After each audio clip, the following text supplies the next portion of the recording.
وإذا تليت عليهم آياته زادتهم إيمانا وعلى ربهم يتوكلون। এমন একটা বিষয় আমি আপনাদের সামনে আলোচনা করব, যে বিষয়টা আমাদের প্রত্যেকের মধ্যে যদি হাসিল করতে পারি ঈমানি শক্তি বাড়িয়ে দিবেন কে? আরো জোরে বলি, কে কে কে? ঈমানি শক্তি না থাকার কারণে আজকে সমাজে গুনাহ আর গুনাহ। পহেলা বৈশাখ পালন করলো, সেখানেও গুনাহ। এই সোনার বাংলাদেশে পহেলা বৈশাখে যে মঙ্গল শোভাযাত্রা হলো, মঙ্গল যাত্রা হলো, মঙ্গল মিছিল হলো, মঙ্গল কামনা করে মিছিল হলো, সূচনা কিন্তু এমনটা ছিল না, ছিল আনন্দ মিছিল। সেটা করতেই পারে, কিন্তু মঙ্গল মিছিল নামে, মঙ্গল শোভাযাত্রার নামে যে শিরকের পাপ আমাদের বাংলাদেশে হলো, কোন মুসলিম সেই মঙ্গল শোভাযাত্রায় শামিল হতে পারে না। আনন্দ মিছিল হতে পারে, কোনো আপত্তি নাই, কিন্তু মঙ্গল অমঙ্গলের মালিক একমাত্র। ধরে ধরে ধরে আরো ধরে বলি, কে? এই কথাগুলো শুধুমাত্র উলামায়ে কেরাম বারবার চিৎকার করে বলেন। এটা হলো দেশের কথা, আমাদের সমাজের কথা, ধর্মের কথা। এই কথা বললে কিছু মানুষ সইতে পারে না। হুজুররা আসলে উন্নতি বোঝে না, প্রগতি বোঝে না, আধুনিকতা বোঝে না। আসলে হুজুররা যেটা বোঝে 50 বছর আগে, সাধারণ লোক সেটা বুঝতে 50 বছর দেরি করে। আসলে যদিও আমার আলোচনার বিষয় এমন না, এটা না, একটা উদাহরণ দিলে বুঝতে পারবেন। এই ভারত উপমহাদেশে সর্বপ্রথম যখন ইংরেজরা সেই ইস্ট ইন্ডিয়া কোম্পানির নামে আসে, ব্যবসার নামে আসে, এদেশের উলামায়ে কেরামরা, তৎকালীন উলামায়ে কেরামরা বারবার তৎকালীন সরকারকে বলেছিলেন, এরা যদিও আসছে ব্যবসার নাম দিয়া, কিন্তু এদের উদ্দেশ্য ভালো না, আমাদের সমাজ ধ্বংস করবে, শোষণ করবে। ওই সময়ের সরকার যারা ছিল উলামায়ে কেরামের কথা শুনে নাই।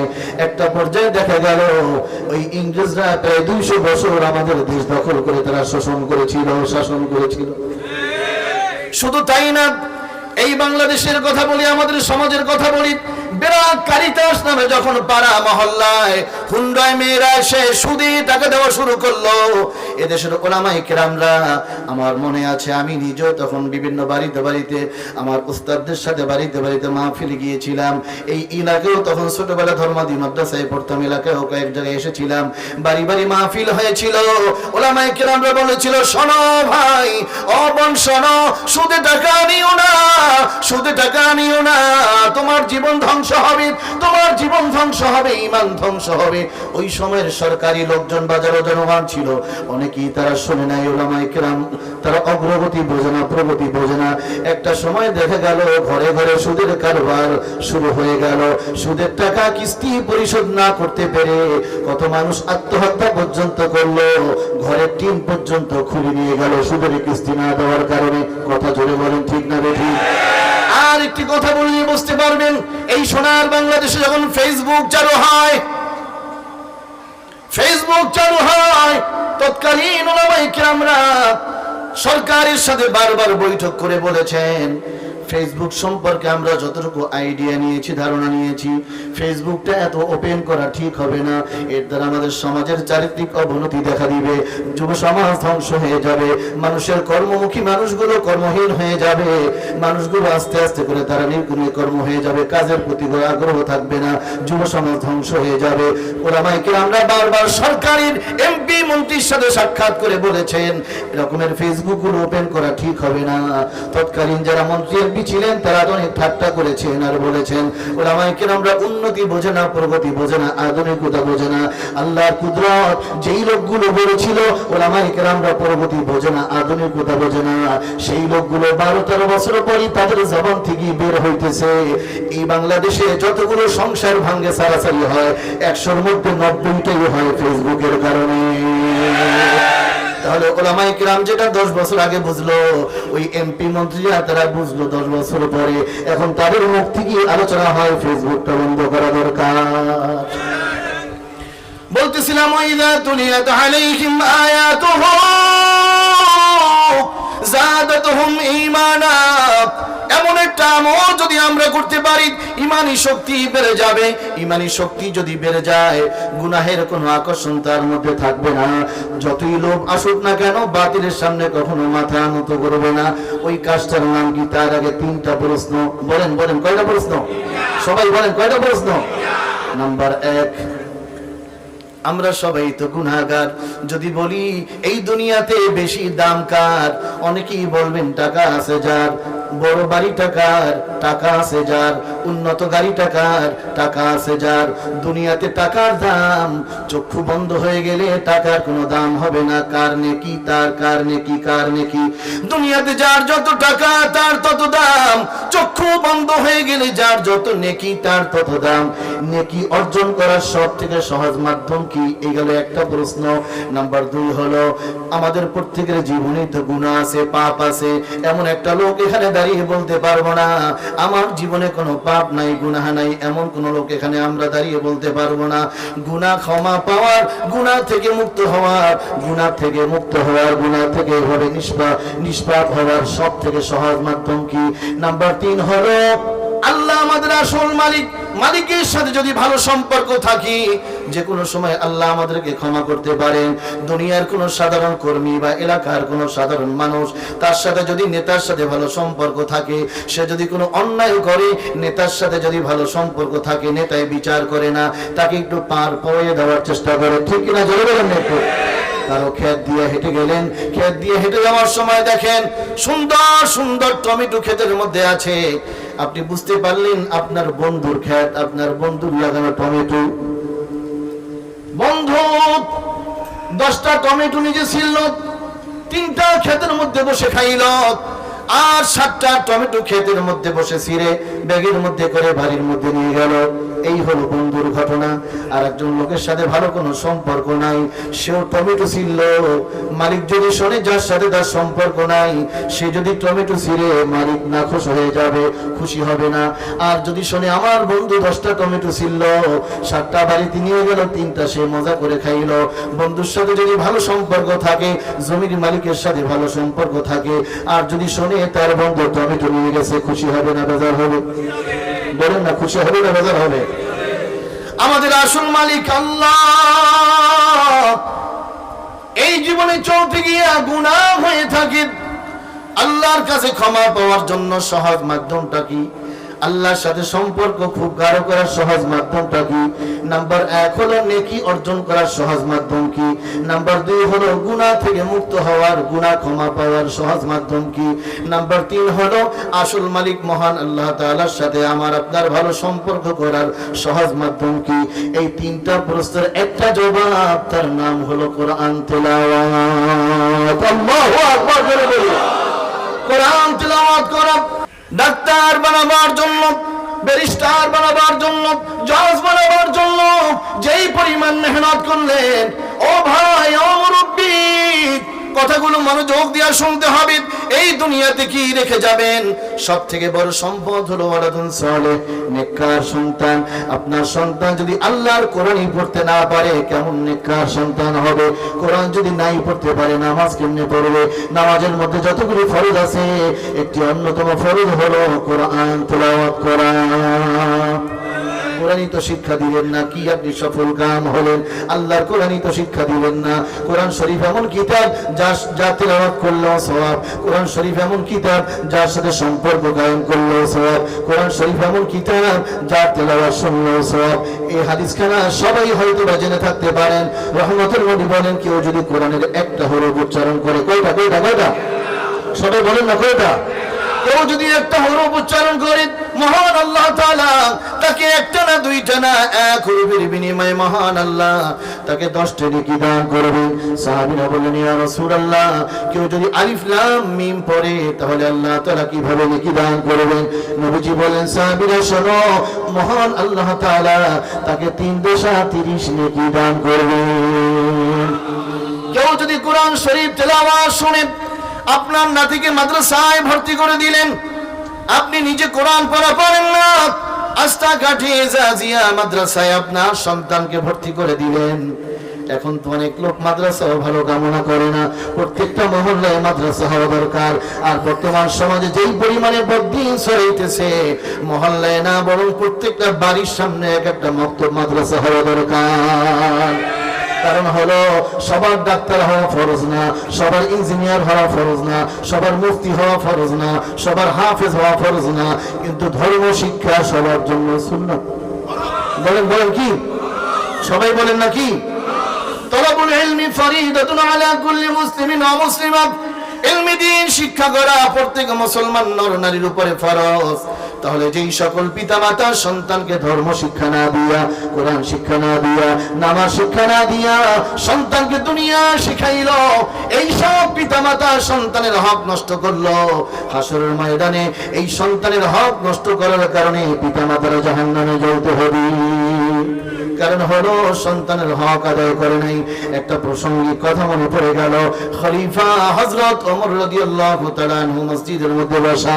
এক লোক এসে বললেন, ও খলিফা, আমার ছেলে আমার কোনো কথা শোনে না, আমার কোনো খেদমত করে না, আমি আমার সন্তানটাকে আপনার কাছে পাঠিয়ে দেব, আপনি একটু আমার সন্তানটাকে নসিহত করবেন, ওয়াজ করবেন, বয়ান করবেন। যুবকটা খলিফার কাছে চলে আসলো। এইবার খলিফা বললেন, যুবক শোনো, তুমি তোমার বাবার কথা কেন শোনো না? তোমার বাবার খেদমত কেন করো না? বাবার হক কেন আদায় করো না? এই যুবক বলল, খলিফা, আমি আপনার কাছে জানতে চাই আমার ব্যাপারে আমার বাবা মায়ের কোনো কর্তব্য আছে কিনা, দায়িত্ব আছে কিনা, হক আছে কিনা। খলিফা হযরত ওমর বললেন, যুবক শোনো, প্রত্যেকটা পিতা মাতার শুরু থেকে 3টা দায়িত্ব পালন করতে হবে। বলেন কয়টা? সবাই মুখস্থ করেন, কয়টা? 3টা দায়িত্ব পালন করতে হবে। নাম্বার 1 হলো আইয়াস্তানজিবা উম্মাহু, ভালো মায়ের ব্যবস্থা করতে হবে। ভালো মা এর মানে হলো যখন বিবাহ শাদী করবে, ভালো জায়গায় বিয়ে করবে, ধার্মিক দেখে বিয়ে করবে। নবীজি বলেন, যখন বিবাহ করা হয় মানুষ তো স্বাভাবিকভাবে 4টা জিনিস দেখে, বংশ কেমন, সৌন্দর্য কেমন, টাকা পয়সা কেমন, দিন কেমন। নবীজি বলেন, ফাজবিরি বিজাদিদ্দিন, অর্থ যদি কম হয়, বংশীয় মর্যাদা যদি একটু কম হয়, আর মেয়েটা যদি সুন্দরী একটু কম হয়, এই মেয়েটা যদি নামাজি হয়, ধার্মিক হয়, তুমি তাকে বিয়ে করো। ধার্মিক হওয়ার কারণে আল্লাহ তাআলা ওই মেয়ের মধ্যে তোমার জন্য কল্যাণ লিখেছে।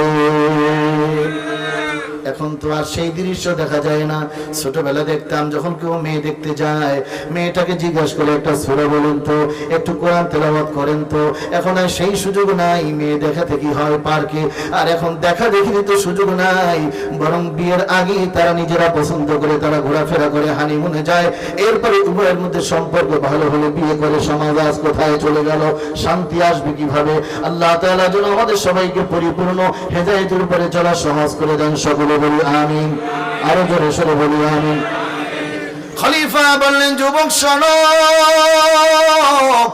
নাম্বার 1 হলো আইয়াস্তানজিবা উম্মাহু, ভালো মায়ের ব্যবস্থা করা। ভালো মা, ধার্মিক মা, কোরআন পড়নেওয়ালা মা। যখন বিবাহ করবে মেয়েটা যেন নামাজি হয়, মেয়েটা যেন ধার্মিক হয়, মেয়েটা যেন পর্দানিশী হয়, মেয়েটা যেন ধার্মিক হয়, কোরআন পড়নেওয়ালা হয়। নাম্বার 2 হলো আইয়ুহসানা ইসমাহু।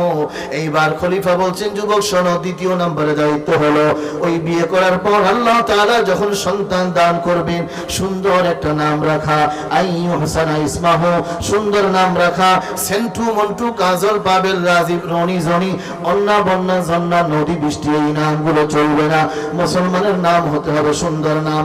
নামটা শুনেই যেন আন্দাজ করা যায় মুসলমানের সন্তান। নামটা শুনেই যেন আন্দাজ করা যায় মুসলমানের সন্তান।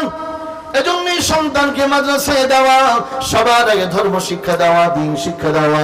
নাম্বার 3 হলো খলিফা হযরত ওমর রাদিয়াল্লাহু তাআলা বলেন, যুবক শোনো, 3 নম্বরে দায়িত্ব হলো ওয়ায়ুআল্লিমুহুল কুরআন, সন্তানকে সবার আগে কোরআন শিক্ষা দিতে হবে।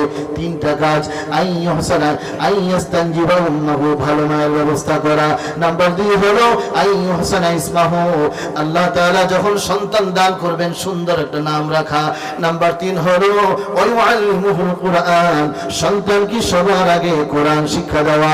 এবার যুবক ছেলে বলল, খলিফা আপনি বলেছেন প্রত্যেকটা পিতামাতার 3টা দায়িত্ব পালন করতে হবে, আমার পিতামাতা আমার ব্যাপারে একটা দায়িত্ব পালন করেনি। নাম্বার 1 হলো আমার পিতামাতা পাশাপাশি মানুষের বাড়িতে কাজ করত, সেখানে থেকে তাদের মধ্যে সম্পর্ক, এরপরে বিবাহ শাদী, আমার নানা বাড়ি কোথায় আমি নিজেও জানি না। নাম্বার 2 হলো আপনি বলেছেন সুন্দর নাম রাখার জন্য, আমার পিতামাতা আমার নাম রেখেছেন কিফাল। কিফাল অর্থ হলো সামসিকা। অর্থ কি বলেন না কি? কিছুদিন আগে এক লোক মসজিদে এসে বলছে, হুজুর আমার ছেলেটা কিছু খাওয়া দাওয়া করে না, খুব দুর্বল, একটু ঝাড়ফুঁক দিয়ে দেন। পানি নিয়ে আসছে এবং আস্তে আস্তে খুব শুকিয়ে যায়, স্বাস্থ্যই হয় না। এই মনে হয় 5-6 মাস আগে হবে, আর কিছুদিন আগে। তো বললাম ছেলের নাম কি রাখছেন? জাইফ। কি রাখছে? ওলামায়ে কেরাম বুঝতেছেন কি নাম রাখছে? তাই আমি বললাম যে তাকে বোঝাবার জন্য, এত আকর্ষণীয় নামটা আপনি কোথায় পাইলেন?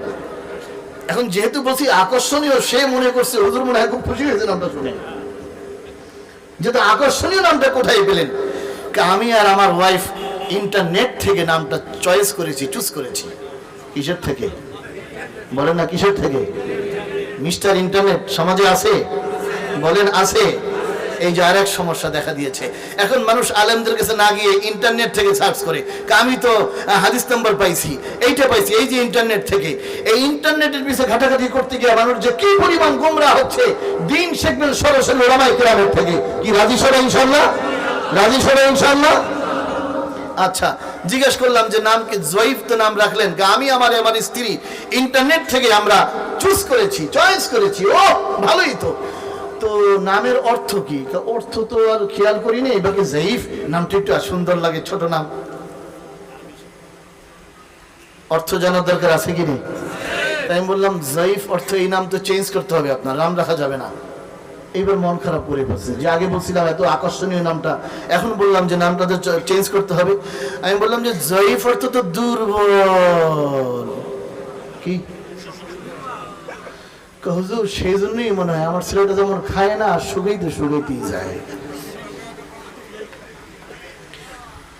যুবক বললেন, ও খলিফা আপনি বলেছেন নাম্বার 2 সন্তানের সুন্দর নাম রাখার জন্য আমার বাবা মা আমার নাম রেখেছে কিফাল। কিফাল অর্থ হলো চামচিকা। নাম্বার 3 হলো আপনি বলেছেন কোরআন শিক্ষা দেওয়ার জন্য আমার পিতামাতা আমাকে কোরআন শিক্ষা দেয় নাই, ধর্ম শিক্ষা দেয় নাই। এইবার খলিফা তার পিতামাতাকে ডাকলেন, ডেকে তাদেরকে ধমক দিলেন, তোমরাই তো সন্তানের হক আদায় করলে না, এই সন্তান থেকে তোমরা কিভাবে খেদমতের আশা করো?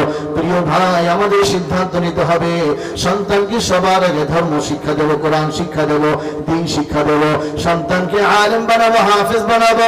যেদিন এই দুনিয়া ছেড়ে চলে যাব, আমার সন্তান যদি কোরআন পড়া না পারে, আমার সন্তান যদি আমার জন্য দোয়া করতে না পারে, তাহলে কবরের কাছে গিয়ে কি বলে দোয়া করবে? সন্তানটা যদি দোয়াই করতে না পারে, দুনিয়াতে কি সন্তান আমরা রেখে গেলাম? وَإِذَا تُلِيَتْ عَلَيْهِمْ آيَاتُهُ زَادَتْهُمْ إِيمَانًا وَعَلَى رَبِّهِمْ يَتَوَكَّلُونَ। কোরআন শরীফ তেলাওয়াত করলে ঈমানি শক্তি বেড়ে যায়। যারা কোরআন শরীফ তেলাওয়াত করে তাদের ঈমানি শক্তি বেড়ে যায়। যারা কোরআন শরীফ তেলাওয়াত শুনে তাদের ঈমানি শক্তি বেড়ে যায়। যারা কোরআনের সাথে মহব্বত কায়েম করে তাদের ঈমানি শক্তি বাড়াবেন কি?